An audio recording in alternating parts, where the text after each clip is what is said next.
Welcome to The Explainer. Today we are tackling a huge moment in recent history, the Arab Spring. This was a time when millions of people, literally millions, across the Middle East and North Africa stood up and said, "We've had enough. We want change." You ever wonder about that? Like, can one single person really change the world? Well, it's a massive question for sure. But the incredible story of the Arab Spring, it actually proves that sometimes the answer is yes. It all started with just one person, and his actions kicked off a chain reaction that absolutely nobody saw coming. All right, let's dive in. Our story starts in a country called Tunisia, and it begins with the desperate act of a street vendor, a guy named Mohamed Bouazizi, who became a symbol for an entire generation. So here's what happened. Back in late 2010, the street vendor, Mohamed Bouazizi, was just trying to make a living. But he was being constantly harassed by local officials. He felt completely powerless, and in an act of sheer desperation, he set himself on fire as a protest. It was a tragic, shocking moment, but it struck a chord. Millions of people saw what he did and felt that same hopelessness, that same frustration in their own lives. They totally saw their own struggles reflected in his story. Okay, so before we go any further, there's a key word we need to know: regime. You're going to hear it a lot. Basically, a regime is the whole system running a government, especially one that's been in power for a really long time. So you see, people weren't just angry about one bad law. They were protesting against the entire system, the regime, that had been in charge for, like, decades. So, Bouazizi's protest, that was the spark. But as you can see here, the fuel for a massive fire was already piled high all across the region. Think about it. Young people couldn't find jobs. The price of basic food was going through the roof. The same leaders had been in power forever, and you couldn't speak your mind without getting in trouble. It was a pressure cooker, just waiting to explode.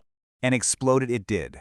That one event in Tunisia, it did not stay in Tunisia. It spread like wildfire across North Africa and the Middle East. And the speed was just incredible. Just look at this timeline. It really shows you the domino effect in action. It's crazy how fast this all moved. It starts in Tunisia in December 2010. By January, their president is gone. That same month, huge protests erupt in Egypt. By February, their president is out too. And then it just keeps going. Libya, Yemen, Bahrain, Syria. I mean, we're talking about a few short months, and the entire region was buzzing with calls for change. So you've got to be wondering, right? How did all this spread so fast? The answer wasn't on the government-controlled TV or in the official newspapers. Nope, the answer was right there in people's pockets. This was an absolute game changer. You had young activists using pretty simple tools to do incredible things.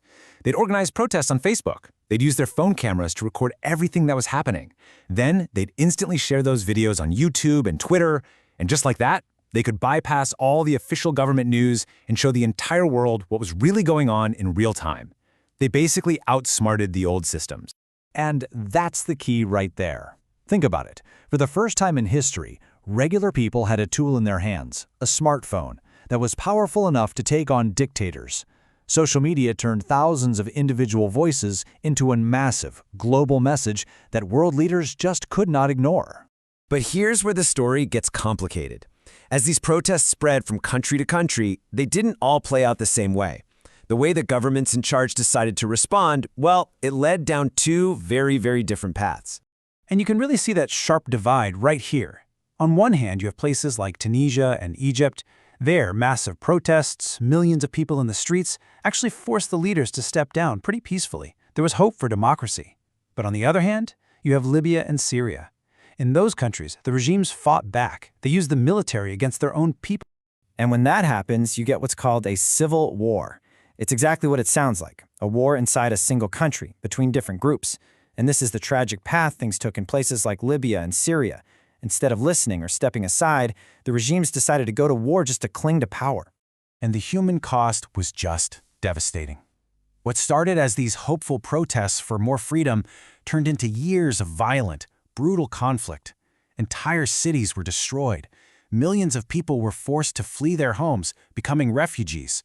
The scars from this are still very, very real today. Okay, so after all of that, the protests, the revolutions, the wars, what's the legacy? What happened next? Well, the truth is there's no simple answer. It's complicated, and the outcome looks really different depending on which country you're talking about. This table gives you a quick snapshot. As you can see, there was no one-size-fits-all ending. Tunisia is often seen as the biggest success story. They started a really difficult but real journey towards democracy. Then you have Egypt, where the revolution led to a lot of instability and more changes in leadership. And then there is Syria, where the outcome was just a devastating civil war that's still going on. So what can we take away from all this? Well, the Arab Spring taught the world some huge lessons.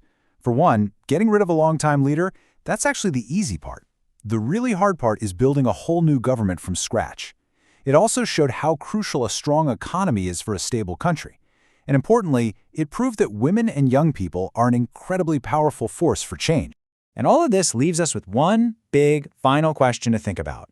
What does it really take to build a democracy that lasts? Because if the Arab Spring taught us anything, it's that while a revolution can start with a single spark, building a better future, well, that's a much longer and much, much harder journey.